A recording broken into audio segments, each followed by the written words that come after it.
Let me start with something honest. I need to make a living. You need to make real progress. This isn't charity and it isn't exploitation. It's an exchange.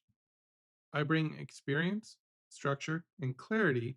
You bring effort, curiosity, and patience. And if we're both conscious of that exchange, something powerful can happen. Before we talk about audiation or practice or technique, I want to talk about why the work matters in the first place.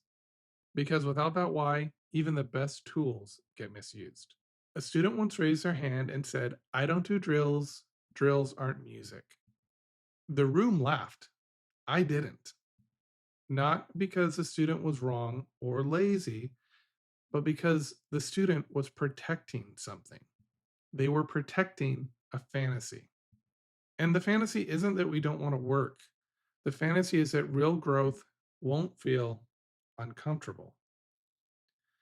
Drills are the opposite of music. They're where musical freedom is earned. Not mindless repetition, focused attention, aimed at a weakness, long enough for the brain to change. Avoiding that work, it doesn't make you more artistic. It just keeps you playing what you already know. And I get it. I wanted to be the exception too. Here's something that we know about learning. The brain only changes when it's challenged, not overwhelmed, not bored, but gently stretched. When audiation feels easy, you're maintaining. When it feels slightly uncomfortable, that's when you're building. That discomfort isn't failure, it's information. Let's try something small. Turn to the person or the imaginary person next to you, and later try this with a real person. Hum a simple melody, one that they should recognize. Do it backwards. Try that right now. Twinkle, twinkle, little star. Go backwards. Did it feel awkward? Good. Yes, it should. That sensation is learning in real time. And if you do enough of this in an incremental way, that's where the real power and the real magic happens. Okay, think of musicianship as a three-legged stand. Leg one, audiation, hearing music internally. Leg two, theory, understanding relationships. Leg three, technique, understanding and executing sound physically. All three matter. I've taught musicians with incredible technique who couldn't hear what they were playing. I've taught brilliant analysts who couldn't invent a simple melody. Progress accelerates when these skills grow together. Ask yourself quietly, which one do I rely on most? Audiation, theory, or technique? Which one do I avoid? Audiation, theory, or technique? That avoided pillar is usually the doorway forward. Overwhelm isn't a character flaw, it's a sizing problem. A student once brought me a piece that felt impossible. Not because it was bad, not because it was technically impossible, but because it was too much all at once. So we reduced it. One measure, one rhythm, one shape at a time. And suddenly the progress resumed. We stopped looking at the entire picture and we just focused on little bits that we could manage. Think of something you're avoiding right now. What are you avoiding? What's the smallest version of that task? It could be anything, doesn't have to be music. What could you actually do tonight? That's not lowering standards. That's intelligent practice. And some of you are just going to watch this video and you're going to hear that and say, yeah, there's something I could do, but you're not going to do it. Take the action. Do one little thing out of a big task and see what happens. Every musician is going to have days where nothing feels clear. There was a stretch in my own life when I pushed so hard I actually lost my internal hearing. Not physically, but creatively. I sat down to work one day and nothing was there. No inner sound, just fog. I had to stop completely, and I was terrified I'd ruined something. But when I came back weeks later, the hearing was actually clear. That experience changed how I understand rest. And it's one of the reasons why I advocate for no more than an hour of structured, intense ear training, audiation training per day. So it doesn't mean you're losing ground if things feel a little bit unclear. The brain, it strengthens its skills during rest, during sleep, reflection, and silence. If you do meditation, that's great too. All these things strengthen the brain. I once had to stop working entirely for weeks. Remember, I was convinced I'd lost something. When I returned, things were sharper.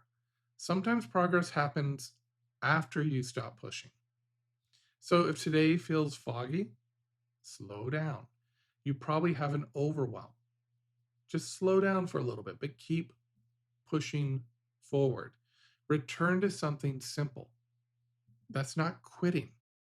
We call that maintenance. You see, there's going to be points in our life where we go further, where we push and we're excited and we're running up that hill as fast as we can. There's going to be other times where we take one step at a time. We pick our legs up and we put one foot in front of the other. That's still progress. It's maintaining. Just don't slip backwards. Don't lose the territory you've gained. Let's do a quiet diagnostic test. If you can't sing a passage before playing it, or if everything disappears without your instrument, you may be relying more on muscle memory than musical understanding. Try it for a moment. Pause the video if you need to. Try and sing a passage before you play it. If you're a vocalist, just mentally hear. This is common and it's fixable. So try this. Sing the opening piece of a piece you love, something you're working on. No instrument. If that's difficult, great. That's your next practice target. If it isn't, think about another piece you're working on. Sing it, great. If you can't, without even looking at the music, practice it. That's your target. Keep going until all the repertoire you're working on, sing it. And do it from memory. If I could go back almost 30 years and tell my younger self something very important, it would be that audiation grows quietly.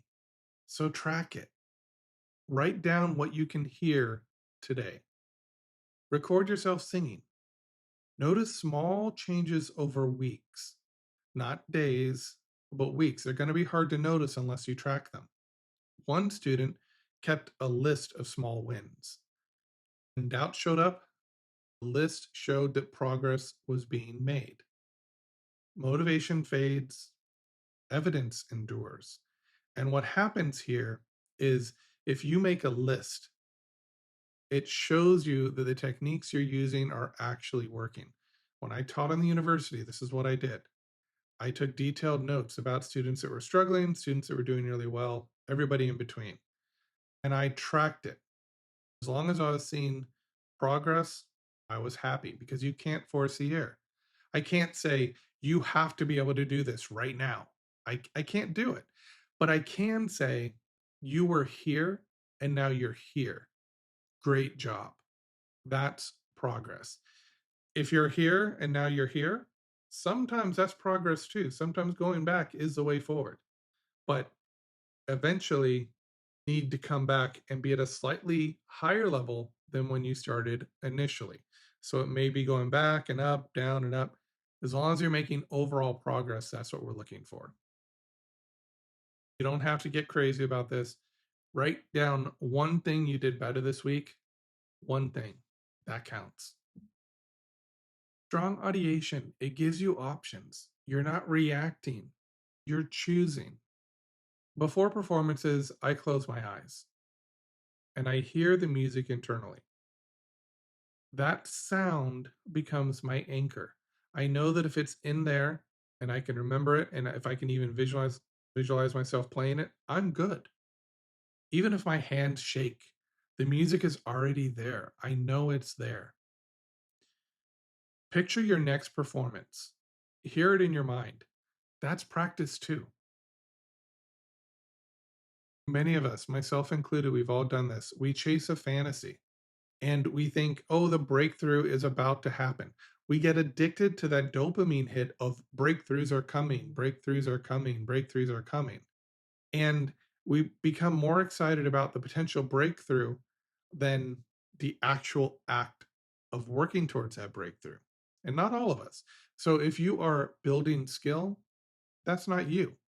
You can chase the fantasy or you can build the skill. One of those promises ease. Chasing a fantasy is easy. Hoping for something, wishing for something is easy. The other delivers freedom, building the skill. If you choose the work, I'm here to guide it. That's the exchange. This isn't just a talk. Everything that I said today was based on research. Every principle that I discussed was a research study that had been condensed into human terms. I'm giving you the insights from great researchers, and that research is in the description. So keep working, keep moving towards your goals, and I'll see you next time or in one of my courses here. Thank you.